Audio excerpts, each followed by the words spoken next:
All right, today we're at MarineMax Lake Norman with the 250 Harris Solstice. Starting in the back here, we've got the Mercury 300 V8.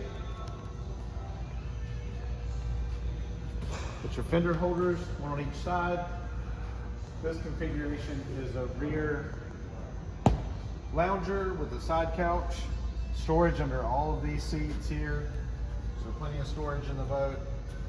Come over to the helm, it's got the raised helm. Fiberglass pod with the dual sim rads, digital throttle for the Mercury 300, Pontoon storage in the front, storage under all the seating, front table here. You can move this, you can put this pod in the back if you wanted. This boat is also equipped with a sports tower. Open up the world for water sports a little bit. Check this and many other Harris products out here at MarineMax Lake Norman. Thank you.